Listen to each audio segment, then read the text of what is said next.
برابری کرنے کی چیز ہے؟ ارے سارا بچوں کا درد عورت ہی کیوں سہے؟ تم بھی تھوڑا سا پارٹنرشپ میں لے لو. ایسا نہیں کر سکتے، تمہیں معلوم ہے عورت کی فطرت ہے، کچھ چیزیں ایسی ہیں اس کی ساخت میں، اس کے لیے وہ ضروری ہیں، اور اسلام یہ سمجھتا ہے کہ عورت کے لیے اس کے گھر میں رہنا زیادہ سوٹیبل ہے بنسبت باہر گھومنے پھرنے کے. کھلے عام رہنے سے زیادہ اگر محفوظ کوئی عورت ہو سکتی ہے تو وہ پردے میں رہ سکتی ہے. اس لیے اسلام نے اس کو پردے کا حکم دیا. اس پر زور زبردستی نہیں، پابندی نہیں، اس کی فطرت ہے، وہ اسے جتنا محفوظ رکھ سکتے ہو.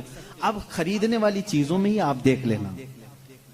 اب اس کو میں عقلی طور پر اگر آپ کو بتاؤں، کچھ چیزیں ایسی ہیں آپ خرید کر، آلو پیاز لے کر کے آئے، آلو پیاز لے کر کے آئے آپ کی کچن میں، آپ نے اس کو کسی بٹی میں رکھ دیا، ٹوکرے میں رکھ دیا، کہیں پر بھی رکھ دیا، چل جاتا ہے، رکھ دیا. لیکن ساتھ میں آپ نے کچھ گوشت خریدا، کچھ ٹماٹے، کچھ دہی، باہر نہیں، فریزر میں رکھنا پڑتا ہے. بھائی ان کو دونوں کو برابری دو. دہی کو بھی ٹوکرے میں کیوں نہیں رکھتے؟ گوشت کو بھی باہر اس ٹوکرے میں کیوں نہیں رکھتے؟ آپ خود کہیں گے. کچھ چیزیں ایسی ہوتی ہیں جن کی سیفٹی فریزر کے اندر ہے، کچھ چیزیں ایسی ہیں کہ وہ باہر رہ کر کے بھی سلامت ہیں. جب تمہیں دنیا کے ہر نظام میں یہ بات سمجھ میں آتی ہے تو اللہ نے مرد اور عورت کو پیدا ہی ایسا کیا ہے کہ مرد اگر باہر رہے تو سیف ہے، اس کے جسم کی ساخت ایسی ہے، لیکن عورت گھر کے اندر زیادہ سیف ہے. اس لیے اسلام نے اسے پردے کا حکم دیا ہے. بات سمجھ میں آ گئی؟ اسلام نے زور زبردستی اس کو پابند نہیں بنایا، زور زبردستی پابند نہیں بنایا. بہرحال یہ ایک بہت بڑا عنوان ہے. عورتوں کے حقوق کی بات اگر کوئی ایسا بندہ کرتا تو سمجھ میں آتا جو عورتوں کو مرتبے میں بڑھا کر کے یوں کہے کہ عورت کے قدموں کے نیچے جنت ہے. اگر کوئی ایسا شخص کہتا تو بات سمجھ میں آتی جو یہ کہے کہ بیوی کو ایک لقمہ کھلاؤ تو صدقے کا ثواب ہے. اگر کوئی ایسا شخص کہتا جو یہ کہے کہ ایک بیٹی کو پال کر نکاح کر دو تو جنت واجب ہے، ان کے پاس یہ کوئی بھی چیز نہیں، بلکہ یہ جس عورت کی بات کر رہے ہیں ان کے لیے وہ اپنے نفس کی خواہشات پوری کرنے کی ایک مشین ہے بس. اور اگر میری بات صحیح نہیں ہے تو چلو مغربی دنیا میں میں تمہیں دکھا دوں کہ وہاں شادی کسے کہتے ہیں، طلاق کسے کہتے ہیں، بچوں کا نظام کیا ہے. کثرت سے پورے یورپ میں آپ کو میں بتاؤں وہاں شادی کا نظام تک ختم کر کے رکھا گیا ہے. جو لڑکی پسند آئی اس کے ساتھ رہتے رہو، بچے بھی ہو جائیں گے. 2 بچوں کے بعد وہ لوگ فیصلہ کرتے ہیں آپ شادی کر لیں. اب شادی کرنے کا برابر ٹائم آ گیا، ہم لوگوں کی انڈرسٹینڈنگ ہو چکی ہے. یہ ہے فیکٹ بتا رہا ہوں میں آپ کو. کئی ایسی شادیاں ہیں وہاں پر جو بچے ہونے کے بعد کرتے ہیں کورٹ میں جا کر کے. تو تم نے عورت کو برابری نہیں بلکہ اپنی خواہشات کی ایک مشین سمجھا ہے. اسلام جو برابری دیتا ہے وہ کیسی برابری ہے؟ یہ اسلام ہی تو ہے جو عورت کو اتنی عزت کے ساتھ گھر لانے کا حکم دیتا ہے. اتنی عزت کے ساتھ. اگر اس کو کچھ خرافاتی لوگوں نے برا کر دیا تو الگ بات ہے، بلکہ ہمارے ہاں جو نکاح کا سسٹم ہے وہ اتنا پاکیزہ ہے کہ مرد کو کہا گیا ہے کہ عورت کے آنے سے پہلے اپنے گھر کا انتظام ہو جائے. وہ کہاں لا کر کے رکھ رہا ہے، بلکہ عورت کو اسی طرح سے بھگا کر لانے کا نظام اسلام میں نہیں ہے، بلکہ عورت کے لیے ایک باضابطہ پوری محفل کا انعقاد ہوتا ہے. اس کی رضا پوچھی جاتی ہے، پہلے اس سے پوچھا جاتا ہے تو راضی ہے یا نہیں. بہت سارے ایسے دین ہیں، بہت سارے ایسے ریلیجین ہیں، میں نام پھر نہیں ذکر کر رہا ہوں، جہاں پر عورتوں کو اظہار رائے کا حق ہی نہیں. ان کے بڑے جو فیصلہ کر لیے وہ ہو گئی بات. چائنا میں بہت سارے ایسے قبیلے آج بھی ہیں جہاں ان کے ماں باپ اپنی بچیوں کو لے جا کر کسی کے بھی کوٹھے پر چھوڑ جاتی ہیں جہاں انہیں پسند آ جائے. اسلام عورت کی عزت اتنی دیتا ہے جب تک وہ اپنی رضا کا اظہار نہیں کرتی قاضی کی مجال نہیں کہ وہ نکاح پڑھا سکے. ہم خود کھڑے رہتے ہیں جب تک اجازت نہیں آتی. پہلے ہم عورت کی اجازت لے کر کے آتے ہیں اور پھر عورت کو اس کا حق مہر دینے کا حکم بھی مرد کو دیا گیا ہے کہ وہ تمہیں اپنی زندگی چھوڑ کر آ رہی ہے، اپنا گھر چھوڑ کر کے آ رہی ہے، اس کا حق مہر ادا کرو. اور لانے کے بعد جانتے ہیں میرے آقا صلی اللہ تعالیٰ علیہ وسلم کی تعلیمات کیا ہیں؟ اللہ اکبر. حضور اکرم صلی اللہ علیہ وسلم نے تاکید کے ساتھ فرمایا ہے کہ عورتوں کے ساتھ سختی نہ کرو. اپنے آخری خطبے میں حضور نے عرفات کے میدان میں یہ بات تک فرمائی، عورتوں کے معاملات میں اللہ سے ڈرو، حد سے زیادہ نہ بڑھو، عورتوں کے ساتھ اتنی سختی نہ کرو.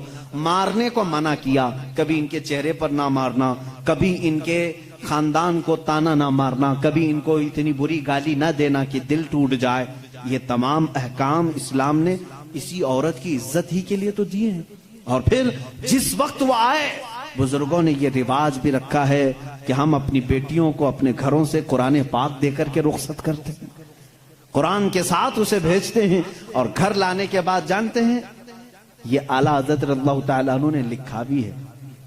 اعلیٰ حضرت فرماتے ہیں جب نئی دلہن گھر میں آئے تو اس کے پیروں کا دھون جو ہے وہ اگر گھر کے چاروں کونوں میں ڈالو تو برکت آئے. وہ آ رہی ہے اپنا رزق لے کر کے آ رہی ہے، اپنا رزق لے کر کے آ رہی ہے.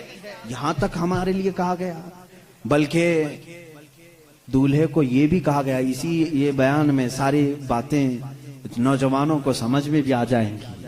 نکاح کی پہلی رات اسے کہا گیا کہ تو اپنے گھر لایا ہے دلہن کو تو سب سے پہلے اس کے ہی دوپٹے کو تو مصلی بنا اور اس پر سجدہ کر. یہ حکم ہے. عورت کی عزت نہ ہوتی تو ہم مصلی بناتے اس کے دوپٹے کو. پہلی رات کہا گیا ہے. یہ اور بات ہے کہ معلومات نہیں ہے نوجوانوں کو کہ شادی کے بعد پہلی رات، یہ بھی سیکھنے کی ضرورت ہے. علماء سے یہ تمام چیزیں پوچھ لینا چاہیے جس کی شادی ہو رہی ہے. دلہن آ رہی ہے تو ہم اس کی عزت ہی کے لیے تو یہ تمام کام کر رہے ہیں. اور اس کے بعد حکم یہ دیا گیا کہ سب سے پہلے اس کے ساتھ بات چیت کی شروعات کرنے سے پہلے اس کی پیشانی پر ہاتھ رکھ کر اللہ کی بارگاہ میں یہ کہو، اے اللہ اس کے اندر جتنی تو نے اچھائیاں رکھی ہیں وہ سب اچھائیاں مجھے عطا کر دے، اور جتنی اس کے اندر برائیاں ہیں ان تمام برائیوں سے مجھے تو بچا دے.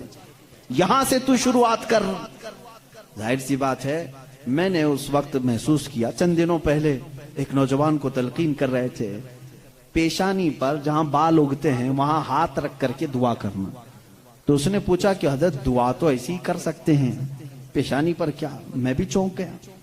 اس کو میں بتاؤں، میرے ایک استاد سے میں نے پوچھا کیا ایسا ہے کہ اپنی دلہن کی پیشانی پر ہاتھ رکھ کر کے اس طرح دعا کرنا چاہیے؟ انہوں نے کہا ہاں ہے. دعا تو کیسے بھی کریں، ہاتھ نہ رکھیں اور ہاتھ چھوڑیں ہاتھ اٹھائیں، سب دعا اللہ سنتا ہے، لیکن اس لیے پیشانی پر رکھ کر کے دعا کرنے کے لیے کہا گیا کہ وہ آج اپنے والدین کو چھوڑ کر کے آئی ہے، اس کے وسیلے سے اللہ جلدی دعا قبول کرے گا. اس کا دل مغموم ہے، وہ غمگین ہے، اور غم زدہ لوگوں کے ساتھ میرا مولا ہے.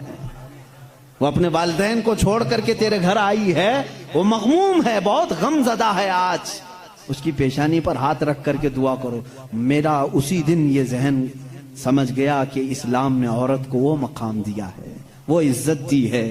ہم نے اس کو اپنے جسموں کو سکون پہنچانے والا آلہ نہیں سمجھا، مشین نہیں سمجھا، بلکہ حقیقی مسلم وہ ہے جو اپنی عورت کی عزت بھی کرے، احترام بھی کرے. اللہ کے رسول صلی اللہ تعالیٰ علیہ وسلم نے جو فرامین دیے ہیں، عزیزان گرامی وقات، یہ نکاح کے اس سسٹم کو بھی میں آپ کو بتاؤں. کچھ تو وہ ہیں جو یہ اسلام کے خلاف بھونک رہے ہیں کہ عورتوں کے اوپر زور زبردستی ہوتی ہے اسلام میں، اور دوسروں کی کیا بات کروں. ہمارے ہندوستان پر بیٹھا ہوا میں کیا بتاؤں، یہ بھی بڑی عورتوں کی ہاں پیڑت مہیلائیں ہیں، مسلم پیڑت مہیلائیں ہیں جو خود بیوی کو چھوڑ بیٹھا ہے. ساری مسلم عورتیں پیڑت ہیں. اللہ اکبر. وہ خود اپنی بیوی کو دیکھنے نہیں جا سکا، زندگی ختم ہونے آ گئی، بال سفید ہو گئے. پیڑت مہیلائیں ہیں مسلمان. ہاں اگر اے مسلمانوں کوئی بھی ہم میں سے عورت پر زور زبردستی کرتا ہے، یاد رکھو میں تمہیں بتاؤں کہ قرآن کی قیامت کے دن اللہ جانوروں پر بھی اٹھائے ہوئے ہاتھ کا فیصلہ لے گا. تو عورت کی بات تو دور کی ہے. میرا عقیدہ تو یہ ہے، ایک عورت نے بلی کو باندھ رکھا تھا، بخاری شریف میں ہے، وہ مر گئی بلی، اور وہ عورت بہت عبادت گزار تھی. لیکن اللہ تعالیٰ نے فیصلہ فرمایا کہ اس عورت کو جہنم میں ڈالو. میری ایک مخلوق کو باندھ کر رکھی اس نے اور وہ مر گئی. ہمارا تو عقیدہ یہ ہے تم عورتوں پر اگر ظلم کرتے ہو تو تم ذمہ دار ہو، لیکن اسلام نہیں. اسلام وہ کامل دین ہے. یہ بیچارے کیا پڑھ پائیں گے جن کو کبھی ڈھنگ کی اسپیلنگ نہیں آتی.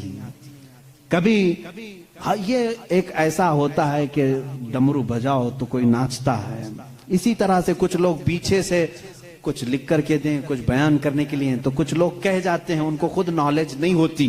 ایسے ہی کچھ لوگ اسلام پر بھی بھوکتے ہیں. اب اگر یہ ٹاپک اگر میں چھیڑوں 3 طلاق کے، تو اور بڑے معاملات ہیں. 3 طلاق کے لیے اسلام نے زور زبردستی کی ہے. عورتوں پر ظلم ہے، یہ پیڑت ہیں، یہ مہیلا ہیں، ان کو انصاف دلانا چاہیے. 3 طلاق دینا، پہلی بات یہ سمجھے ہی نہیں. آپ تو سمجھتے ہیں نا اسلام میں فجر کی نماز فرض ہے، ظہر کی نماز فرض ہے نا، عصر مغرب عشاء فرض ہے، طلاق دینا فرض ہے. فرض ہے تو اتنا کیوں نہیں سمجھ رہے؟ کون کہتا ہے کہ ہر مسلمان 3 طلاق دینا فرض سمجھتا ہے؟ ارے وہ ایک ایگزٹ راستہ ہے. ہم کبھی بھی کسی بھی بندے کو نکاح پڑھاتے ہیں تو طلاق کا نام تک نہیں لیتے. اگر ذکر کر دیا نا کہ میں 5 سال کے بعد طلاق دینے کے لیے نکاح کر رہا ہوں تو وہ نکاح ہی حرام ہو گیا. بلکہ میں کہتا ہوں اگر تم نے نکاح میں یہ کہہ دیا 80 سال کے بعد میں چھوڑ دوں گا، یا 80 سال کا یہ کانٹریکٹ ہے میرا، تو نکاح نہیں ہے. وہ نکاح نہیں، اس کو متاع کہتے ہیں. ہم نکاح میں کبھی وقت متعین نہیں کر سکتے، بلکہ ہم تو لائف ٹائم کے لیے نکاح کر رہے ہوتے ہیں، لائف ٹائم کے لیے. لیکن انسانی زندگی میں کئی معاملات ایسے آتے ہیں کہ مزاج نہیں جم سکتا. ضروری نہیں ہے کہ ہر آدمی کا مزاج دوسرے سے جم جائے. کبھی ایسا ہو گیا تو اس کے لیے آپشن رکھنا چاہیے کہ نہیں رکھنا چاہیے؟ اس کے لیے آپشن رکھنا چاہیے کہ نہیں رکھنا چاہیے؟ ارے میاں تم کسی کو گاڑی میں بٹھا کر کے بھیج رہے ہو اور اس سے یہ کہو کہ چلنا ہی ہے، اگر وہ پوچھ لے گاڑی کے پہیے دونوں پنچر ہو گئے تو کیا کروں؟ کہا پھر بھی چلنا ہی ہے. یہ ظلم ہے، یہ زیادتی ہے. اس سے یہ کہنا چاہیے کہ اگر گاڑی کے پہیے پنچر ہو گئے، ٹائر پنچر ہو گئے، تو قریب میں گیریج ہے، کھول کر کے بدلوا لو. معقول بات ہے کہ نہیں؟ اگر بیچ راستے میں نہیں تم پابندی لگا دے، نہیں ٹائر نہیں بدلنا، پنچر ہوئی اسی سے چلنا، یہ زیادتی ہے کہ نہیں؟ اب میں آپ کو بتاتا ہوں، 2 ٹائر لے کر کے چلے تھے شادی کے بعد، 2 ٹائر ہیں اور دونوں چل رہے ہیں تو ٹھیک ہے، ایک بھی پنچر ہوا تو کیا کرو؟ یہ کہتے نہیں پنچر ٹائر کے ساتھ ہی چلو. ارے بھائی کہیں اور گاڑی گڑے میں گر جائے گی. حکم یہ ہونا چاہیے کہ اگر پنچر ہو گیا تو ٹائر چینج کر سکتے ہو، تمہارے لیے آپشن ہونا چاہیے. بس اسلام کا تقاضا صرف اتنا ہی ہے کہ اگر کسی کی زندگی میں انبن ہو گئی، نہیں بن پائی، تو اس کے لیے ایک آپشن ہے کہ عورت کو وہ بھی ایک ساتھ 3 طلاق نہیں، اس کو حرام قرار دیا گیا ہے. شریعت میں ایک وقت میں 3 طلاق دے دینا حرام ہے. میں اس کا ببانگ دہل آج اعلان کرتا ہوں. اگر کوئی ایک ہی ساتھ اپنی عورت کو طلاق طلاق طلاق اس طرح 3 بار کہہ دیتا ہے تو اس نے حرام کام کیا، گناہ کیا، ناجائز کام کیا ہے. اگر چھوڑنا بھی ہے تو اس کو اسلام نے طریقہ بتایا ہے. 1 بار پہلے بولو، 1 مہینے کا ٹائم دو، 1 مہینے میں بھی پھر نہیں بنی تو دوسری مرتبہ پھر 1 بولو اور 1 مہینہ چھوڑ دو. 2 مہینے کا ٹائم گزر گیا، اب پھر بھی نہیں بن پا رہی، تب پھر سب کو بٹھا کر کے کہہ دو ہم نے 2 مرتبہ دیکھ لیا، اب ہماری زندگی آگے چل نہیں پاتی، تیسری مرتبہ ہم اس کو ختم کرتے ہیں. یہ طلاق کا صحیح طریقہ ہے. کیا اس میں اسلام نے ظلم کیا؟ اسلام نے اس میں ظلم کیا؟ اس کو یہ ڈھنڈورا پیٹ پیٹ کر کے لوگوں کو ایسا بنا کر کے رکھیں. بیچارے کچھ لوگ ان پڑھ ان کی باتوں میں آ بھی جاتے ہیں. ارے ہمارا ہندوستان تو ایسا ہے کہ باہر کوئی بھی ڈمرو بجائے اس کے ارد گرد تو لوگ کھڑے ہو ہی جاتے ہیں. کوئی بھی گلی کوچے میں بھی آ کر کے ڈھول بجاتا ہے تو کتنا مجمع جمع ہوتا ہے. پارلیمنٹ میں بیٹھ کر کے اگر بجائے تو کیوں نہیں سنیں گے لوگ؟ سنیں گے لوگ. ہماری پبلک ہے، بہت میچور پبلک ہے. عزیزان گرامی، یہاں پر میں آپ کو اسلام کی وہ خصوصیات عرض کر رہا ہوں جس میں اسلام نے کہیں پر اپنے پیروکاروں پر ظلم نہیں کیا، بلکہ اس کا ہر حکم فطرت کے عین مطابق ہے۔ اب کچھ لوگ وہ ہیں جو سنیاس لینے کو کہتے ہیں، نہیں، عورت کو چھونا بھی نہیں چاہیے، پوری زندگی بھر ایسے ہی رہنا چاہیے، اس کے بھی ہم خلاف ہیں۔ نہیں، اسلام اس چیز کا خلاف ہے کہ تم اس کے اندر کی چاہت اور اس کے اندر کے سکون لینے کے ذریعے کو بند کر رہے ہو۔ اسلام نے کہیں پر ایسے احکام نہیں دیے۔ عزیزان گرامی وقار، بہت ساری خصوصیات اسلام کی ہیں۔ اب میں آپ کو بتاؤں، جس دین پر آپ قائم ہیں، اس نے اگر آپ کو کچھ چیزوں سے روکا ہے تو کیوں روکا ہے؟ جیسے یہ لوگ کہتے ہیں اگر گوشت کھاتا ہے مسلمان تو خنزیر کا کیوں نہیں کھاتا؟ آپ کے ہاں گوشت الاؤڈ ہے، پھر خنزیر کا کیوں نہیں؟ یورپ پورا ڈیولپ کنٹریز ہیں، وہاں پر بہت زیادہ ترقی یافتہ ممالک ہیں، وہ لوگ کھل کر کے کھاتے ہیں، مزے لے کے کھاتے ہیں۔ آخر اسلام میں کیا ہے؟ میں اگر بتاؤں تو ظاہر سی بات ہے ان کو لگے گا کہ ایک طرفہ ہے، اپنے دین کی بات کرے گا۔ انٹرنیٹ پر جا کر آج سرچ کرنا ہے میرے نوجوانوں، خنزیر کے سائیڈ ایفیکٹس کیا کیا ہیں، پورک کے سائیڈ ایفیکٹ کیا کیا ہیں، تمہیں خود سامنے آ جائیں گی۔ بہت ساری ویب سائٹ ہیں۔ ایک ڈاکٹر، بڑا ڈاکٹر، یہ یہاں کا نہیں وہاں کا نہیں، انہی کے تحقیقاتی ادارے کا ایک ڈاکٹر ہے، اس نے 16 نقصانات گنائے ہیں۔ کہا پگ کے، خنزیر کے گوشت کے اندر زہر ہوتا ہے، زہر ہوتا ہے، اور ایسا کہ دوسرے جانوروں میں ایسا زہر ہے ہی نہیں، حتیٰ کہ بعض لوگوں کا کہنا یہ ہے کہ اس کو سانپ بھی کاٹتا ہے تو اثر نہیں ہوتا، اس کا جسم اتنا موٹا ہے۔ باہر کی چیزیں یہ بہت جلدی جذب کر لیتا ہے، اس کا گوشت کھانا اسلام نے اس لیے منع کر دیا کہ یہ انسانوں کا بھی پیخانہ کھاتا ہے، اس کے اندر غلاظت کی عادت زیادہ ہے۔ اور جدید تحقیقات میں آج امریکہ کے اور دیگر ممالک کے ڈاکٹرز نے یہ بھی کہا کہ سب سے زیادہ چربی اسی جانور کے اندر ہوتی ہے، اور یہ سب سے زیادہ جسم کے اندر کولیسٹرول بڑھانے میں مدد کرتا ہے۔ حتیٰ کہ خنزیر کا گوشت کھانے والوں پر تحقیق کی گئی، ان کے اوپر تحقیق کی گئی تو یہ بات سامنے آئی کہ ان کے اندر حیوانیت، سیکس کرنے کی عادت بہت زیادہ پائی گئی، بہت زیادہ پائی گئی، حیوانیت زیادہ آ گئی، شرم و حیا نہیں رہی۔ اسی لیے دیکھتے نہیں پورے انگریز ننگے رہتے ہیں، ان کے اندر حیا نہیں رہ گئی۔ جسم کو چھپانا وہ پتہ نہیں اپنے لیے کیا سمجھتے ہیں، چھوٹے ہلکے ہلکے کپڑے پہن کے چلتے ہیں، عورتیں بھی ہوں مرد بھی ہوں، ایک چھوٹا سا انڈر ویئر پہن لیا، اوپر کچھ لگا لیا۔ بلکہ میں سمجھتا ہوں ان سے زیادہ فیشنیبل تو بھینس ہے، کچھ بھی نہیں پہنتی بیچاری۔ کپڑے نہیں پہننا اگر فیشن ہے تو یہ بھینس بہت فیشنیبل ہے، بیل بہت فیشنیبل ہے، کبھی کچھ نہیں پہنتا۔ یہ دنیا کو جنگلی نظام میں لے جانا چاہتے ہیں۔ یہ خنزیر کھانے کے سائیڈ ایفیکٹ ہیں، بیڈ ایفیکٹ ہیں جو جسم کے اوپر مرتب ہوتے ہیں۔ 16 نقصانات ہیں، وہ میں گنا نہیں پاؤں گا، میں نے آج ہی مطالعہ کیا۔ دوسری چیز شراب کے متعلق کہ اس میں تو مزہ ہے، کیوں منع کیا اسلام نے؟ یہ بھی میں نہیں کہوں گا، تمہاری تحقیقات سے جاؤ آج یہ بھی تلاش کر کے مجھے بتاؤ انٹرنیٹ پر کہ شراب کے، وائن کے سائیڈ ایفیکٹ کیا کیا ہیں، الکوہل سے کتنے نقصانات ہیں۔ میرے عزیزو، دوسروں کو بولنے کی ضرورت نہیں، گورنمنٹ ہر جگہ کی بولتی، نہیں بولتی؟ ڈونٹ ڈرنک اینڈ ڈرائیو جگہ جگہ لگائے رہتا ہے، بیچتے بھی وہی ہیں، بولتے ہیں پی کر کے چلانا مت، گاڑی مت چلانا۔ ان سے پوچھو کیوں؟ اس لیے کہ ایکسیڈنٹ کا خطرہ ہے، جا کے کسی کو ٹھوک دے گا، سامنے والا بیچارہ بے قصور مرے گا۔ اتنی ہی بات سے سمجھ جانا چاہیے کہ مسلمان اینی ٹائم ڈرائیور ہے، ہر وقت وہ ڈرائیور ہے۔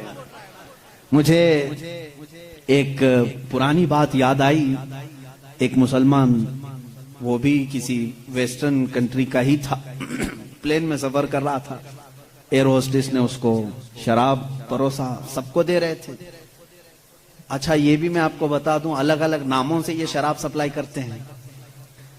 میں ایک بار ایجپٹ کے سفر پر تھا، تو شراب سب کو دی جا رہی تھی، اس میں شراب قریب آئی، اس کو کہہ رہے ہیں کریزی واٹر ہے، کریزی واٹر ہے۔ میں نے کہا یہ کب سے پانی پاگل کب سے ہوا؟ تو بعد میں بغل میں بیٹھے ہوئے ایک صاحب نے کہا یہ وائن ہی ہے، اس کو بہت زیادہ اتنا ریفائن کر دیا جاتا ہے کہ اس کا یہ لوگ کریزی واٹر کا نام دیے ہیں، ہے تو شراب ہی، جگ الگ الگ ناموں سے بیچے جا رہے ہیں۔ وہ ایک صاحب تھے، مسلمان تھے، ان کو کہا گیا آپ بھی لیجیے، اس نے کہا میں مسلمان ہوں، میں نہیں پیتا۔ یہ ان کے لیے بہت بڑا دقت والا جواب ہوتا ہے، نہیں پیتے الگ بات ہے، یہ کہنا میں مسلمان ہوں نہیں پیتا یہ چپ جاتا ہے۔ وہ کھڑی ہو گئی، سارے لوگ پی رہے ہیں، آپ کیوں نہیں پیتے؟ اس میں جسم کو سکون ہے، راحت ہے، آپ آرام سے سو جائیں گے جب تک سفر کٹ جائے گا، پی لیں آپ۔ تو اس بندے نے کچھ بھی اس کے ساتھ آرگیومنٹ نہیں کیا، زیادہ نہیں کیا، بس اتنا کہا آپ کہتی ہو پی لوں، میری ایک شرط ہے، یہ شراب پہلے پائلٹ کو پلانا، اگر پائلٹ پی لیا اور مست ہو گیا تو بعد میں میرے پاس آنا۔ وہ کہنے لگی ایسا نہیں ہوتا، رول کے خلاف ہے، don't drink and drive, pilot نہیں پی سکتا، پائلٹ کو شراب ہم نہیں دے سکتے۔ جا کر کے کہا کیوں؟ ارے وہ اتنے لوگوں کو لے کے چل رہا ہے ہوا میں، اور اس کے اوپر بہت ساری ذمہ داریاں ہیں، وہ جب ڈیوٹی ختم کرے گا تب پیے گا۔ اس نے کہا، اس مسلمان نے، ہو بہو اسلام بھی یہی کہتا ہے، اے مسلمان تیرے کندھوں پر پورے اسلام کی ذمہ داری ہے، تو جب چل رہا ہے تو تیرے پیچھے پوری ایک نسل ہے، کہیں تیرا قدم ڈگمگا گیا تو پوری نسلیں ڈگمگا جائیں گی، تم ڈرائیور ہو، تم نشے میں نہیں چل سکتے ہیں، اس لیے اسلام نے منع کیا۔ کہا وہ پیتا ہے پائلٹ ڈیوٹی ہونے کے بعد۔ اس مسلم نے کہا میرے رب نے بھی کہا ہے آجا جنت میں شرابن طہورا پلاؤں گا، جب یہاں کی ڈیوٹی ختم ہوگی میں بھی جاؤں گا پیوں گا، وہ شرابن طہورا ہے جو جنت میں دی جائے گی۔ اے میرے عزیزوں، جنہوں نے دنیا میں اپنے جسموں کو الکوہل سے خراب کر دیا، ان کے لیے جنت کا مشروب نہیں، ان کے لیے جنت کی شرابن طہورا نہیں۔ اپنے منہ کو جنہوں نے یہاں محفوظ رکھا ہے، ان کے لیے اللہ کا وعدہ ہے، انہیں وہ شراب طہور پلائی جائے گی جس کو آج تک کسی زبان نے چکھا بھی نہیں۔ انشاءاللہ العزیز وہ ہم سب کے لیے تیار ہے۔ اب یہاں پر میں جو بات کہہ رہا تھا، اسلام نے شراب سے اس لیے منع کیا ہے کہ شراب کے نقصانات گنائیں۔ اے میرے عزیزوں، ان کو خود کو معلوم ہے، یہ منع کرتے ہیں شراب پینے کے لیے، ڈرائیورز کو منع کیا گیا ہے، بہت سارے لوگوں کو منع کرتے ہیں، ڈاکٹرز منع کرتے ہیں، لیور خراب ہو جائیں گے، کڈنی خراب ہو جائیں گے۔ اتنے خراب ہونے والی چیز کو بیچتے کیوں ہیں؟ لائسنس آپ ہی دیتے ہو، آپ ہی دھندا چلاتے ہو۔ اسلام جو ہے اس کی اور تمہارے درمیان فرق یہ ہے، تم بھی منع کر رہے ہو، تقریباً پوری دنیا منع کرتی ہے شراب سے بچو، شراب سے بچو۔ تمہارے اور اسلام میں فرق یہ ہے، اسلام کہتا بھی ہے کرتا بھی ہے، اور تم صرف بولتے ہو، اندر سے سپلائی کرتے ہو۔ اسلام نے اگر کہہ دیا شراب منع ہے تو میرے آقا نے فرمایا اس کا پیالہ رکھنا بھی جائز نہیں۔ یہ نہیں کہ سب کو شراب پینے کے لیے منع کر دیا اور بھٹا کھول کر کے رکھے ہیں، ایسا نہیں ہے۔ اسلام جڑ پر انگلی رکھتا ہے، اگر شراب منع ہے تو شراب بنانے والے آلے بھی توڑ دو۔ حضور صلی اللہ تعالیٰ علیہ وسلم نے جس دن اعلان کیا تھا، مدینے میں سارے لوگوں نے وہ مٹکے بھی توڑ دیے تھے۔ ان سے پوچھو، شراب پھینک دیتے، بعد میں دھو کے پانی بھر لیتے، کیوں نہیں بھرا؟ جن پیالوں میں شراب پی جاتی تھی اس کو تک توڑ دیا صحابہ نے جب شراب حرام ہوئی۔ پوچھا گیا یہ توڑنے کا فلسفہ سمجھ میں نہیں آیا، دھو کے رکھ لینا چاہیے تھا، دوسرے کام میں یوز ہوتا۔ کہا نا، اسلام کی حکمت یہ ہے کہ بعد میں کبھی اس کو دیکھ کر کے یاد بھی نہ آئے کہ اس میں ہم پیتے تھے، یاد بھی نہ آئے، اس کو توڑ دو جس میں شراب رکھی جاتی تھی۔ اسلام وہاں تک کی پابندی لگا چکا ہے۔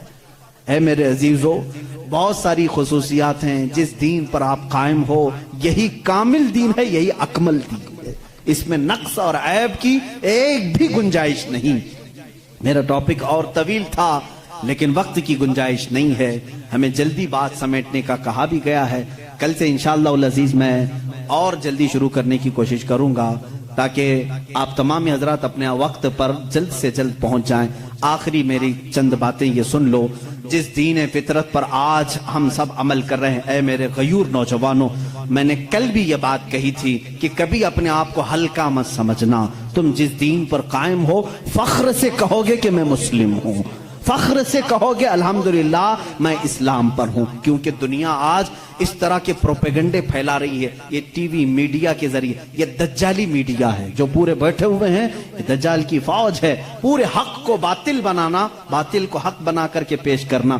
ان کو دیکھیں، مسلمانوں کے بارے میں تھوڑی سی بات ملے کہیں پر بھی اس کو لا کر کے پروپیگنڈا پھیلایا جائے، ڈیبیٹ کے لیے بلایا جائے، زر خرید مولویوں کو بلا کر کے ان کو ذلیل کیا جائے۔ یہ سارے کام کیوں کرتے ہیں جانتے ہیں آپ؟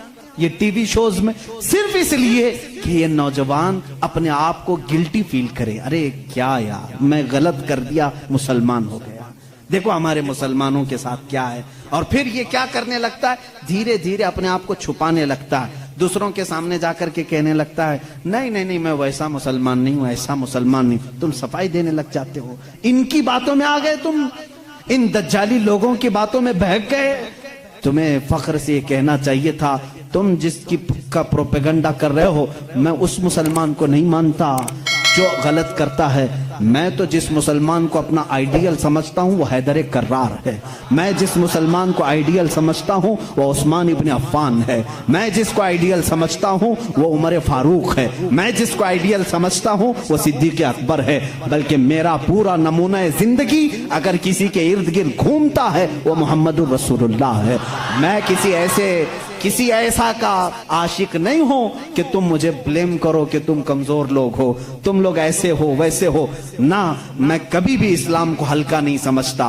ہو سکتا ہے میرے سے خرابیاں ہو جائیں، غلط کام ہو جائے، لیکن میرا دین ہلکا نہیں ہے، میرا دین ہلکا نہیں ہے۔ تم ہمیشہ پراؤڈ فیل کرو، ہمیشہ اپنے آپ کو فخر سے محسوس کرو۔ انشاءاللہ العزیز دنیا میں بھی اللہ تعالیٰ نے ہمیں عزت سے ہی رکھا ہے۔ کیا یہ عزت نہیں ہے میرے عزیزوں؟ آج بھی یہ عزت نہیں سمجھتے اس کو کہ اللہ تعالیٰ تمہیں حلال کھلا رہا ہے، پاکیزہ کھلا رہا ہے، تمہیں کتنی باتوں کو اللہ تعالیٰ نے پاک کر کے رکھا ہے جانتے ہیں؟ تم کو وحشی قوم میں نہیں رکھا، تم کو زنا سے روکا گیا ہے، جس کو آج پوری دنیا بھی یہ سمجھتی ہے۔ اچھا یہ بات بھی میں آپ کو بتا دوں، جن لوگوں نے یہ کہا ہے کہ کھلے عام چھوڑ دینا چاہیے، سب جس کو پسند کریں، سب ایک دوسرے کے ساتھ گڈمڈ ہو جائیں، مرد عورتوں کے ساتھ اختلاط کریں، عقلی دلیلیں بہت لاتے ہیں، تو ان سے کہو اپنی بہن اور بھائی کے نکاح کو کیوں تم غلط سمجھتے ہو؟ کر لینا چاہیے پھر نہیں۔ آج پوری دنیا اس کا انکار کرتی ہے، بھائی اور بہن کا ریلیشن نہیں ہو سکتا، نکاح میں نہیں ہو سکتا، حالانکہ عقل کے اعتبار سے کیا ہے، وہ مرد ہے یا عورت ہے، مل جانا چاہیے، نہیں تسلیم کرتے۔ یہ پھر ہم کو کہتے نہیں اخلاق ایسے نہیں ہیں کہ بہن کے ساتھ نکاح نہیں کرنا چاہیے۔ میرے عزیزو، اسلام اخلاق ہی تو سکھاتا ہے، اخلاق ہی تو سکھاتا ہے کہ ہم مردوں کو یہ حکم دیتے ہیں ہر ایک عورت کے ساتھ تم دست درازی نہیں کرو گے، بلکہ وہی عورت تمہارے لیے حلال ہوگی جس کے ساتھ نکاح کا ایگریمنٹ کر کے آئے ہوگے۔ ہم ہر عورت پر اپنے ہاتھ چلانے اور اپنے حکم جھاڑنے کی بات نہیں کرتے، بلکہ وہی عورت تمہاری زندگی کا ہم سفر بنتی ہے جس کو تم نے سب کے سامنے علل اعلان قبول کیا ہے۔ ہم چھپ کر کے کسی عورت کو لے جانے کے قائل نہیں، بلکہ میرے آقا نے فرمایا جب نکاح ہو تو اعلان کرو، سب کو اعلان کر کے بتاؤ کہ میں فلاں کے ساتھ اب وابستہ ہو چکا ہوں۔ عزیزان گرامی، میری باتوں کا خلاصہ صرف اور صرف یہ ہے کہ میں اپنے نوجوانوں کے اندر سے وہ باتیں نکالنا چاہتا ہوں جو آج دنیا لوگوں کے ذہن میں ڈالنے کی کوشش کر رہی ہے۔ اس کے بعد اور سخت معاملات آنے والے ہیں، اور سخت معاملات آنے والے ہیں۔ یہ مسجدوں کی پکس دکھائیں گے، مسجدوں کے فوٹو دکھائیں گے، اور اس کے بعد دہشت گردی کو دکھائیں گے۔ مسجدوں سے یہ کام ہوتے ہیں۔ کیوں یہ سب چیزیں کرتے ہیں معلوم؟ ان کو بھی معلوم ہے مسجدوں میں صرف اللہ کی عبادت ہوتی ہے، یہاں جھکتے ہیں، بات اپنے رب کی کرتے ہیں، سب کو معلوم ہے، لیکن وہ صرف اور صرف تمہارے دلوں میں یہ ڈالنا چاہتے ہیں کہ تم کبھی کبھار گلٹی فیل کرو، اپنے آپ کو کمزور سمجھو، مسلمان ہونا میری غلطی تھی، مسلمان ہونا میرا گناہ تھا، یہ تم کو باور کرانا چاہتے ہیں۔ معاذ اللہ، کبھی نہ آنے دینا۔ اور انشاءاللہ العزیز میں یہ سب چیزیں بولتا رہوں گا، چاہے یہ پوری میڈیا مل کر کے ہمارے بچوں کو ورغلانے کی کوشش کرے۔ میرے رب کی ذات سے مجھے یقین ہے میں سال میں ایک بار کہوں گا، انشاءاللہ یہ نوجوانوں کی دلوں سے خوف نکلے گا، خوف نکلے گا۔ آپ اپنے فخر کے ساتھ اسلام سے وابستہ رہیں گے، اس لیے کہ میں کسی مجرم دین سے تعلق نہیں رکھتا، میں کسی پاپی دین سے تعلق نہیں رکھتا، بلکہ میں اس دین سے وابستہ ہوں جہاں رسول کریم صلی اللہ تعالیٰ علیہ وسلم نے ہمیں یہ سکھایا ہے کہ اگر صدیق اکبر کے پاس ایک یہودی عورت درخواست لے کر کے آتی ہے، مجھے مدینہ سیف نہیں لگ رہا، مجھے یمن جانے دو، یہودی تھی، صدیق اکبر کے پاس اس نے درخواست دی، حضرت ابوبکر صدیق نے اونٹنی منگوائی، 2 صحابہ جوان صحابہ سے کہا اس کو یمن تک چھوڑاؤ۔ کس کی عورت تھی؟ ہماری نہیں، یہودی عورت تھی۔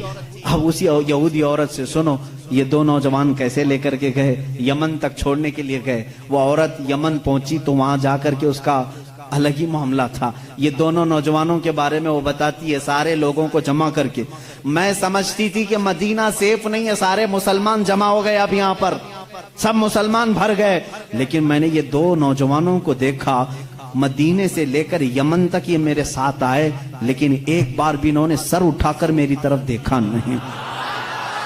جب کبھی کوئی چوکی آتی، چیکنگ پوائنٹ آتا تھا، صحابہ ہوتے تھے، تو یہ دونوں نوجوان آگے بڑھ کر کے کہتے صدیق اکبر خلیفۃ المسلمین کا بھیجا ہوا مسافر ہے، دروازہ کھول دیا جائے اور آگے جانے کی اجازت دی جائے۔ وہ جو پولیس کھڑی ہوتی تھی صدیق اکبر کی، وہ تک اوپر نہیں دیکھتے تھے، اس لیے کہ مدینے سے کوئی یہودی عورت کو چھوڑنے کے لیے یمن جا رہا ہے۔ 1-2 صحابہ کا قافلہ، اس دن وہ عورت کہتی ہے یمن میں سب کو جمع کر کے، اے لوگوں میں آئی تو تھی مدینہ سیف نہیں سمجھ کر کے، سب تم گواہ ہو جاؤ میں اسلام میں جاتی ہوں وہیں سیفٹی لگ رہی ہے۔ ہمیں وہ معاشرہ میرے رسول نے عطا کیا ہے۔ رسول کریم صلی اللہ تعالیٰ علیہ وسلم نے گرتوں کو سنبھالا ہے، اٹھایا ہے، ایک مقدس معاشرہ ہمیں دیا ہے۔ سود کا خاتمہ میرے آقا نے کیا، اور وہ بھی عرفات کے میدان میں کھڑے ہو کر کے حضور نے فرمایا یہ سود کی جہالت میں اپنے پیروں سے رونتا ہوں۔ میرے آقا نے کیا فرمایا؟ سود کو میں رونتا ہوں، جس کو آج الگ الگ نام دے رہے ہوں گے، بڈی کہو، بیاج کہو، یہ حضور اکرم نے منع فرما دیا، رسول کریم صلی اللہ علیہ وسلم نے۔ اور آج یہ ترقی یافتہ دنیا جس کو آج کہہ رہے ہیں، چاہے وہ امریکہ ہو، اسرائیل ہو، یورپ ہو، یہ سب کے سب آج سودی نظام پر چل رہے ہیں، پورا کا پورا۔ ان کے کریڈٹ کا جو سسٹم ہے، سود کا جو نظام ہے، پوری دنیا کو سود کھلا رہے ہیں آج۔ ساری بینکوں کا نظام انہوں نے سودی بنا کر رکھا ہے۔ کیا یہ زور زبردستی نہیں ہے؟ ایک ضرورت مند کو پیسے دینا اور اس کی زمین ہڑپ لینا، اس سے زیادہ مانگ لینا۔ اسلام تو یہ کہا ہے کہ اگر کسی کو قرض کی ضرورت ہے تو بغیر 1 روپیہ بھی فائدہ دیے اسے قرض دے سکتے ہو تو دو، یہ اسلام ہے۔ بلکہ حضرت عمر کے زمانے میں ایک ایسا شخص بھی آ گیا جو کسی سے قرضہ لیا تھا، دے نہیں رہا تھا، اس نے آ کر کے مقدمہ کر دیا حضرت عمر کے پاس، اور وہ رونے لگا، جو قرض دار تھا وہ رونے لگا، پیسے کچھ بھی نہیں ہیں۔ مدینے والے نے مقدمہ کر دیا کہ یہ باہر کا آدمی ہے، مجھ سے قرضہ لیا، باہر کا آدمی ہے، مدینے کا نہیں۔ حضرت عمر نے کہا پیسے واپس کر رہا ہے یا کیا کرے گا؟ کہا میں اپنے گاؤں جا کر کے لے کے آ سکتا ہوں، میرے پاس تو نہیں ہے۔ کہا تو گاؤں جا کر واپس آئے گا، کیا گارنٹی؟ یہاں بھی بینکیں گارنٹی لیتی ہیں نا۔ عمر فاروق رضی اللہ تعالیٰ نے پوچھا کوئی گارنٹی ہے؟ کہا مجھے مدینے والے کوئی بھی نہیں جانتے۔ ہاں وہ تھا مسلمان، یا جو بھی رہا ہو، مجبور تھا، مظلوم تھا، پیسے نہیں تھے۔ پوچھا مدینے والوں میں سے کوئی اس کی گارنٹی لے گا، کوئی گارنٹر بنے گا، ضامن بنے گا؟ تو کوئی نہیں تھا۔ ایک صحابی اٹھے حضرت ابو دردہ، کہا حضرت عمر سے کہ میں اس کی گارنٹی لیتا ہوں۔ کہا کتنے دن کی؟ کہا اس شخص سے پوچھا گیا کب تک آئے گا؟ کہا 2 دن میں آؤں گا۔ حضرت عمر نے کہا ابو دردہ تم نہیں پہچانتے اس کو، اگر یہ 2 دن بعد نہیں آیا تو تجھے جیل میں ڈالیں گے، تیار ہے؟ کہا ٹھیک ہے تیار ہو۔ وہ چلا گیا، 2 دن گزر گئے، پھر عدالت لگی، وہ جس کا قرض تھا وہ بھی آیا تھا، ابو دردہ بھی آئے ہوئے ہیں۔ تھوڑی دیر گزری، مغرب کا وقت ہوا، وہ شخص آ گیا، پیسے لے کر کے آیا حضرت عمر کے پاس، کہا بڑا احسان آپ کا، آپ نے 2 دن کا ٹائم دیا، میں اپنا قرض لے کر کے واپس آ گیا ہوں۔ تھوڑا سا قرض تھا، اس پر انٹرسٹ نہیں، جتنا لیا تھا اتنا لا کر دیا، معاملہ ختم ہوا۔ لیکن اچانک جانتے معاملہ بدل گیا، جس کا قرض تھا وہ آیا حضرت امیر المومنین کے پاس، کہا میں معاف کرتا ہوں، مجھے نہیں چاہیے پیسے اس کے، اس کو واپس دے دیں، یہ غریب ہے، ضرورت مند ہے، دے دیں اس کو۔ حضرت عمر نے کہا یہی بات 2 دن پہلے کیوں نہیں کی؟ وہ گیا گاؤں جا کر کے لے کے آیا، آج تم اس کو معاف کر رہے ہو؟ کہا امیر المومنین سے، امیر المومنین میں گھر گیا تو اس کے بعد مجھے ایسا لگا دل میں کہ ایک مجبور جو قرض میں پھنسا ہوا ہے، اگر میں آج معاف نہیں کرتا تو کہیں دنیا یہ تانا نہ دے دے کہ محمد کے غلام معاف نہیں کرتے۔ میں نے صرف میرے آقا کی طرف توجہ کی، اس لیے میں نے آج معاف کر دیا کہ کوئی انگلی میرے رسول کی طرف نہ اٹھائے۔ حضرت ابو دردہ اسی وقت کھڑے تھے، کہا حضرت امیر المومنین نے تم پہچانتے بھی نہیں تھے، کیسے اس کی گارنٹی لے لی؟ انہوں نے بھی یہی کہا، امیر المومنین دیکھا مجمع سناٹا ہے، کوئی نہیں اٹھ رہا، میں صرف اس لیے اٹھا کہ بعد میں دنیا یہ نہ کہے کہ محمد کے غلاموں میں دوستی یاری بھی ختم ہو چکی ہے، مدد کرنے کا جذبہ ہی ختم ہو گیا ہے، اسی لیے میں کھڑا ہو گیا کہ جانتا ہوں یا نہیں جانتا ہوں میں مدد کے لیے کھڑا تو ہو جاؤں، کہیں میرے نبی کو کوئی یہ نہ کہتے۔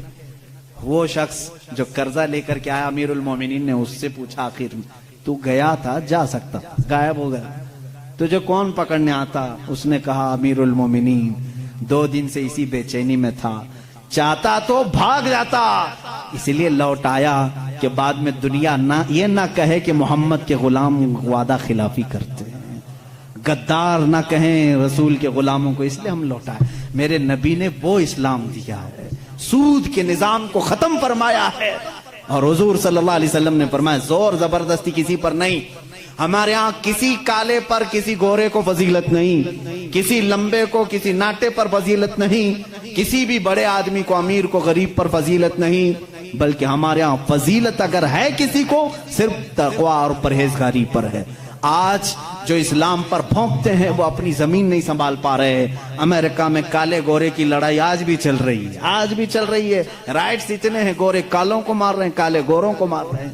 تم 14 صدیوں کے بعد اس ترقی یافتہ زمانے میں کالے گورے کا فرق نہیں مٹا سکے، وہ حبیب کائنات صلی اللہ علیہ وسلم 14 صدیوں پہلے ہی نہایتی حبشہ کے رہنے والے کالے لوگوں میں سے ایک بلال کو خانہ کعبہ کی چھت پر چڑھایا اور دنیا کو یہ بتایا کہ وابستگی اگر نبی کے غلامی کی ہو جائے، رسول کے دامن سے کوئی وابستہ ہو جائے تو اس کا مقام صرف یہ قالین فرش نہیں بلکہ کعبہ کی چھت بھی اس کے قدموں کے نیچے ہوتی۔ عمر حضرت بلال حبشی کو حضور نے چڑھایا کہ نہیں چڑھایا؟ فتح مکہ کے دن حضرت ابو بکر تھے، حضرت عمر تھے، حضرت عثمان تھے، حضرت علی تھے رضوان اللہ علیہم اجمعین، ان میں سے کسی کو کھڑے کر کے کہتے چڑھو اوپر اذان دے دو؟ نہ۔ حضرت بلال کو کیوں کہا؟ پوری دنیا کو یہ بتانے کے لیے امیری غریبی غلام آقا کا فرق اسلام نے مٹا دیا، اب آقا وہ ہوگا جو رسول کا غلام ہوگا۔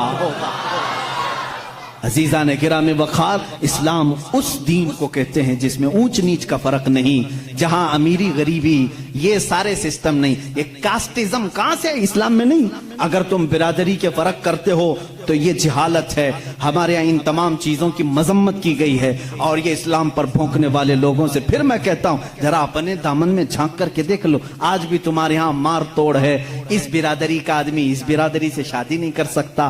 ارے راجستھان میں آج بھی ہے، چھوٹی برادری والوں کو اگر وہ آ کر کے پانی کے گلاس کو ہاتھ بھی لگا دیے تو ان کا گلاس توڑ دیا جاتا ہے، آج بھی ہے۔ دلت لوگوں کے ساتھ آج بھی یہ ناانصافی ہے۔ ہندوستان کی بات کر رہا ہوں، اور اسلام اس دین کو کہتے ہیں جہاں سب امیر غریب ایک ہو گئے۔ اسی لیے شاعر نے کہا تھا، شاعر مشرق نے، کہ آ گیا عین لڑائی میں گر وقت نماز۔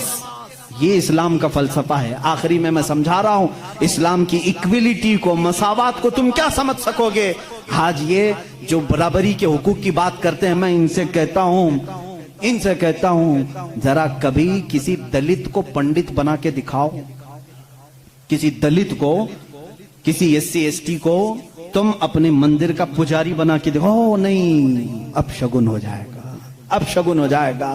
اس کو تو حق نہیں، دلت کو حق نہیں ہے کہ وہ دھارمک چیزیں، بلکہ اتر پردیش میں ایک ایسے پروفیسر بھی ہیں، میں جب دلی گیا تھا وہاں پر اس کے بیٹے سے ملاقات ہوئی تھی، انہوں نے کہا تھا وہ اس کے باپ سنسکرت کتنے سالوں سے پڑھ رہے ہیں اور پڑھا رہے ہیں، لیکن ہمیشہ گاؤں والے مارتے ہیں کہ سنسکرت زبان صرف برہمن لوگ پڑھ سکتے ہیں، تو دلت ہے۔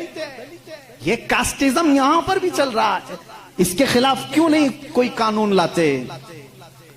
مندروں میں پجاری اور پنڈت دلت برادری کے بھی لوگ ہونا چاہیے، یہ میں ان کی طرف سے آواز اٹھا رہا ہوں۔ لاؤ تم، آؤ ادھر مسجد کے مصلی پر دیکھو، مسجد کے مصلی کے لیے کہیں پر بھی یہ شرط نہیں خان ہونا چاہیے، پٹھان ہونا چاہیے، بلکہ یہاں پر شرط یہ ہے حافظ قرآن ہو، بس وہ ہمارے سروں کے لیے امام ہے، وہ ہماری نمازوں کا امام ہے۔ اگر علم دین مصطفیٰ ہے وہ ہمارے نمازوں کا امام ہے، اگر وہ تقوی و طہارت تجوید کو جانتا ہے وہ ہمارا امام ہے۔ شریعت صرف اتنا کہتی ہے ایمان ہو، باقی کسی بھی برادری کا ہو، ایمان ہو کسی بھی برادری کا ہو، وہ امام بن سکتا ہے، مسجد کے مصلی پہ بھی چڑھ سکتا ہے، ممبر پہ بھی چڑھ سکتا ہے، قرآن بھی پکڑ سکتا ہے، بلکہ تمہیں فتویٰ دینے کی اتھارٹی بھی رکھتا ہے، فتویٰ دینے کی اتھارٹی بھی رکھتا ہے۔ جانتے ہیں ہمارے کچھ مفتیان کرام ابھی ماضی قریب میں گزرے ہیں، آج اب بھی ایک بہت بڑے فقیہ موجود ہیں، میں نام ذکر نہیں کروں گا، بہت بڑے فقیہ ہیں جن کی تعظیم خود مرشد گرامی حضور تاج الشریعہ فرمایا کرتے تھے، وہ آج بھی موجود ہیں، لیکن وہ ایک پنڈت کے بیٹے ہیں، وہ پنڈت کے بیٹے ہیں۔ شروع میں خود ان کی گھر کے ماحول ایسے تھے، پورے ہندوانہ رسم و رواج تھے، لیکن مجاہد ملت کا قافلہ آیا تھا، وہ ایمان لائے اور درس نظامیہ پڑھا، عالم بنے، محدث بنے، فقیہ بنے۔ آج ان کی پوزیشن یہ ہے 60 مفتیوں کے بیچ میں بیٹھ کر کے وہ فتویٰ دیتے ہیں۔ یہ اسلام ہے، یہ اسلام ہے۔ ہم چھوٹی برادری، بڑی برادری، یہ بیچ کی برادری نہیں۔ اگر ایمان ہے تو تو ہمارے سر کا تاج ہے۔ اگر تیرے دل، مجھے یہاں کیوں بٹھایا؟ کبھی میرے سننے والوں نے یہ نہیں پوچھا کہ تمہاری برادری کیا ہے، کبھی نہیں پوچھا، بلکہ انہوں نے صرف یہی دیکھا ہے کہ بولتا تو نبی کی بات ہے، بس اتنی کافی ہے۔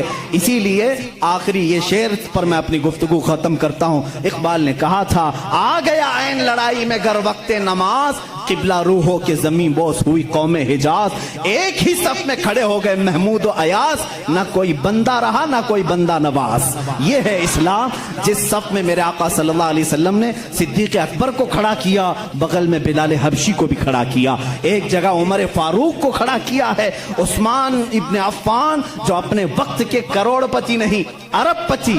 میں صرف آپ کو ان کے مال کا اگر تخمینہ بتا دوں، جب خلفائے راشدین کی بات آئے گی تو میں بتاؤں گا۔ ایک بار جنگ میں انہوں نے 3000 اونٹ دیے تھے، 3000 درہم دیے تھے۔ ابھی کا ویکیپیڈیا میں نے اس کا کیلکولیشن کر کے پوچھا کتنا ہوتا ہے 3000 درہم، اس زمانے کا آج کی ویلیو کیا ہے، تو اس میں بتاتے ہیں 1 ارب 16 کروڑ روپے۔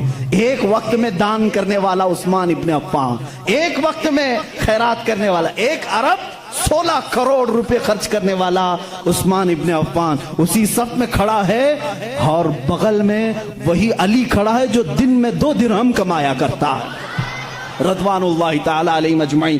اس فرق کو مٹانے کا نام اسلام ہے۔ میرے عزیزو، اسلام کو پڑھو، سمجھو۔ میں ان کو بھی دعوت فکر دیتا ہوں، یوں ہی بھونکنا اچھی بات نہیں۔ بجلی آتی ہے تو کتے بھی بھونکنے لگتے ہیں، انہیں کیا پتا کہ بجلی کیوں چمک رہی ہے، ارے بارش آنے والی ہے، انہیں نہیں معلوم۔ اسی طرح میں ان کو دعوت فکر دیتا ہوں، اٹھاؤ اسلام کو، میرے آقا کی سیرت کو، قرآن کو، انشاءاللہ تمہارا بھی دل کھل جائے گا اور تم بھی سمجھ جاؤ گے کہ اسلام کس چیز کا نام ہے۔ اسلام کی فطرت میں قدرت نے وہ لچک دی ہے، جتنا ہی دباؤ گے اتنا ہی وہ ابھرے گا۔ وآخر دعوانا الحمدللہ۔